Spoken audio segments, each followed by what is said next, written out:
I blame Trump, but Trump is who he is. He's a horrible human being. I blame his enablers. Man, and you know what, Michael? I almost can't blame Trump. He'll never pay a price, never accountability. I don't blame Trump for thinking I can just tear down the White House. His enablers taught him he could do that. Never Trumper Republican Joe Walsh was a guest on the Mea Culpa show on MeidasTouch. This show is hosted by another Never Trumper who formerly was very much a Trumper, Michael Cohen. We're going to take a look at what I think is a really interesting conversation between the two of them. So we're going to look at a couple of clips from what was an hour-long debate. If you want to go to the MeidasTouch channel, you can watch the entire thing. That's about an hour long. We're going to take a look at a couple of clips of Joe Walsh and Michael Cohen. I want to share my thoughts on this as well. Let's get into this one together. Joe Walsh, welcome back to Mea Culpa, my friend. So much to talk about, so little time. Meanwhile, thank you for being here. Got to jump right into it. So, Joe, do me a favor. Help me out here.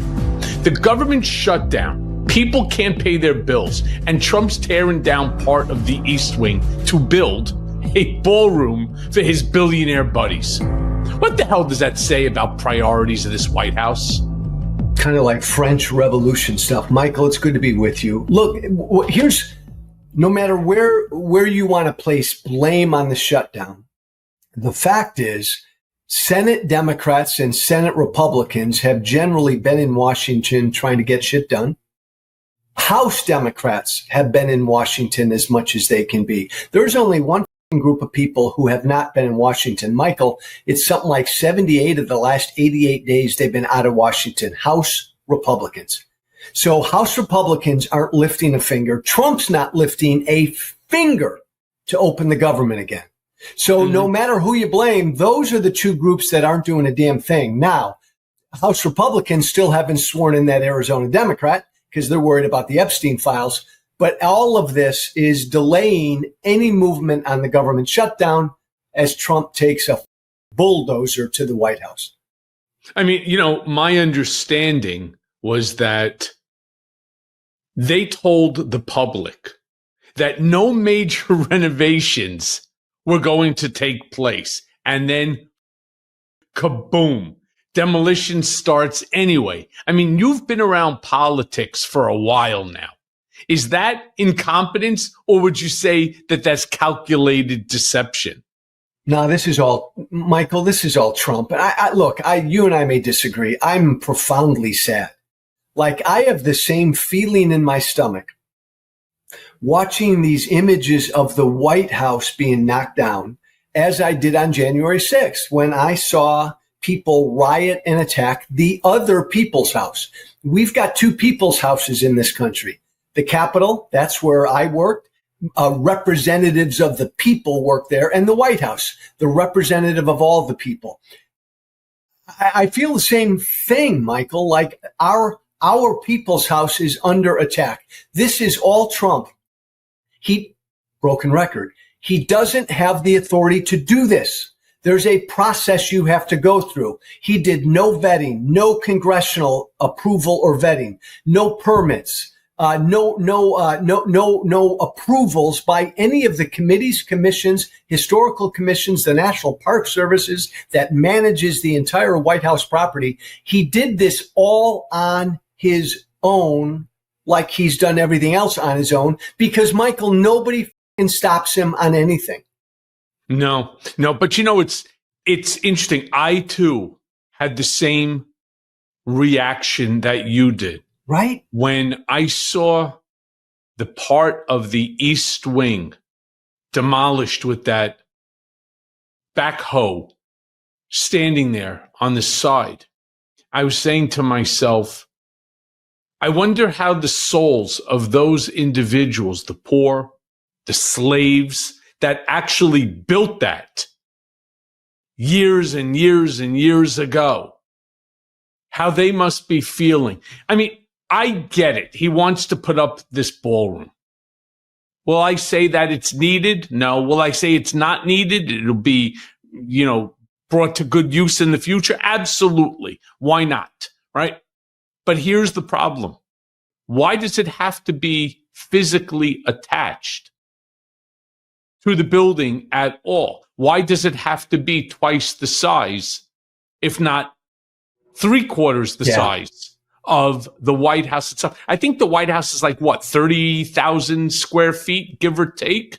Something and this like ballroom, that. This ballroom, Michael, is like 90,000. Yeah. 90,000 square feet. 3 times. I think both Michael Cohen and Joe Walsh make good points here. The one with Michael Cohen, and this has been brought up in a lot of places, but think about the hubris of this administration where at every turn, anything that you talk about, hey, could we do this to help the American people? No, we don't have the money. We're whatever the amount is now that the United States is in debt, 30-something trillion dollars. No, we don't have any money. We're going to do this $200 and some million ballroom. And yes, then the argument there is, well, it's private funds that are going to be used for that. To me, that argument is very much like, I don't know if people pay attention to college sports, but I'm a big college sports fan. And we have universities around the country where they're cutting programs, they're cutting professors, they're cutting staff and saying, we don't have the money to pay for these things, all while they're giving multi-million-dollar contracts to football and basketball coaches and to pay players. Now, the argument there is the same thing. Well, private donors are paying for this, but still, it's a very bad look to be laying people off in those positions while spending millions of dollars for something else. We're seeing the same thing with our government, laying off, firing federal workers. We don't have the money to pay them. We got to cut down the government, but yet money for this ballroom, $40 billion to go to Argentina, millions and millions and millions of dollars going to ICE. But yet we don't have the money for, if it's your healthcare subsidies, we don't have the money for that. We can't pay for that. We're broke. So really great point from Michael Cohen there. And with Joe Walsh, he's right that they are just brazen. The Trump himself and his administration, they don't care if it's a bad look or not. And something that I think a lot about is that we've never had a president. I'm sure some have thought this before. And, Nixon did this to a degree, and there's been corruption in basically every administration. But I don't think there's been anyone quite like Trump who has just said, I'm the president. I can do whatever the hell I want, and nobody will stop me. And he's been right. There's nobody to stop him. Congress isn't stopping him. The corporations aren't stopping him. The media aren't stopping him. And the courts aren't stopping him. Lower courts are doing some things about Donald Trump, but the Supreme Court certainly isn't. So Trump has exposed this fatal flaw in our system that the president truly is above the law and can do whatever he wants. The size. Trump Pavilion, obviously it shall be called. That, along with, dropping his image across the side of a building, the new Arc de Trump in order to rival the Arch de Triomphe in Paris. You have the House resolution right now when Congress comes back into session, when the House Republicans return, to place Trump's image in Mount Rushmore. You have the two-sided 250th anniversary commemorative coin that will, of course, depict our president Trump at, on the dollar coin or whatever it's going to be. I mean, there's so much that's going on. The renaming of the Kennedy Performing Arts Center to the Trump Performing Arts Center. I mean, this is not an advancement of branding America. This is in the business of branding Trump and rewriting history. Michael, Donald Trump better than probably anybody else on the planet. Look, again, to me, the important point of this White House thing is you want to mess around with the interior design of a White House? Any president can do that. To make any structural changes on that property, there's a rigorous process presidents have to go through. Vetting, approval, permits, all of it. Trump did none of that. So none of it. The committees, the historical commissions, all of them just blew off and ignored. That's wrong.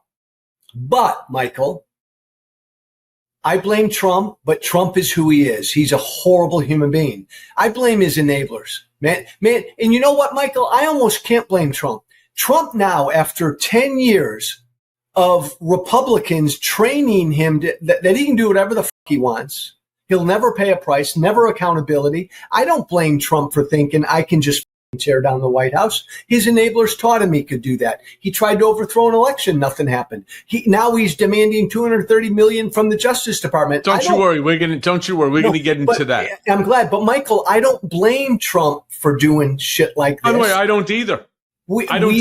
His enablers have trained him to do this. Blame the enablers. I think this is another good point from Joe Walsh. I mean, yes, is Trump blameless? No, he deserves blame for all these things. As Joe Walsh says, Donald Trump is a horrible human being. But when you have a Republican Party that does not stand up to him at any point, and instead they're constantly running interference to him, they're constantly sucking up to him. You know, when you look at MAGA Mike Johnson, the way this guy is just constantly licking Donald Trump's boots, it's disgusting. With Nixon, you actually had some Republicans who, in the end, I mean, they were reluctant to do so, but in the end stood up and said, hey, we can't have things happening that are happening with this presidency. And ultimately, Nixon stepped down. But there isn't anybody other than these never-Trumpers like Michael Cohen and Joe Walsh to actually call him out. Nobody who is actually in office. I mean, you get Rand Paul, who will go against the Trump administration at times, and Marjorie Taylor Greene a little bit, but that's really about it. I mean, 99% of the politicians in the party are right alongside Trump. And so no wonder Trump would, he's a guy who's gotten away with everything that is in his entire life. But now that he's the president and laws don't exist, essentially, in his universe, and there's nobody on his side to ever push back against him, that he's constantly surrounded by yes men, I think Joe Walsh has a good point here. Let me know what you think about all of this. Do you agree with this is a little bit different one where usually I have Democrat versus Republican, but in this case, or MAGA versus progressive, or however you want to phrase it, this is two never-Trumpers and Joe Walsh and Michael Cohen having this interesting conversation. Again, if you want to watch the whole thing, you can go to the MeidasTouch channel and watch this entire hour-long interview and discussion. But let me know what you think. Do you agree with what Joe Walsh and Michael Cohen are saying here? Let me know in the comments what you think about all this. Make sure to give me a like and subscribe. I am Chris on Culture, and I will see you in the next video.